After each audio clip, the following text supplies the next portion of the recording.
Comment une petite entreprise peut devenir grande, sans en avoir l'apparence? Imaginez deux entrepreneurs. Prenez l'exemple de ces deux profils. Le premier gagne de plus en plus d'argent chaque année et dépense de plus en plus. Voiture de luxe, voyages, dépenses de confort.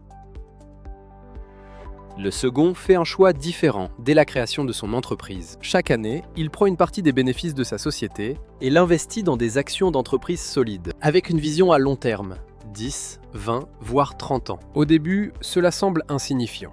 Puis, les années passent. Son entreprise reste peut-être une petite société en apparence, mais progressivement, elle devient actionnaire de grandes entreprises. Elle détient une partie de banques comme Attijari Wafa Bank, d'entreprises industrielles, de sociétés minières, de sociétés de télécommunications comme Maroc Télécom, d'entreprises de santé comme Agdital, de groupes agroalimentaires et d'autres holdings. Et chaque année, ces entreprises lui versent des dividendes. Ce qui est fascinant, c'est qu'à partir de ce moment-là, le patrimoine de l'entreprise ne dépend plus uniquement de son activité principale. Elle possède désormais des actifs qui génèrent eux-mêmes des revenus. C'est exactement ce que font de nombreuses grandes entreprises. Elles ne se contentent pas d'accumuler du cash, elles transforment une partie de leurs bénéfices en investissement productif. L'objectif n'est pas de trader, ni de rechercher un gain rapide. L'objectif est de construire un patrimoine qui se développe pendant des décennies. Si votre entreprise génère des bénéfices, posez-vous une question simple. Est-ce que je consomme tout ou est-ce que je transforme une partie de ces bénéfices en actifs qui travailleront pour mon entreprise pendant les 20 prochaines années? C'est souvent cette différence qui sépare une entreprise qui gagne simplement de l'argent d'une entreprise qui construit une véritable richesse. Je ne parle pas de spéculation, mais d'investissement à long terme dans des entreprises solides. Ne cherchez pas seulement à créer une entreprise rentable, cherchez à créer une entreprise qui devient propriétaire d'autres entreprises.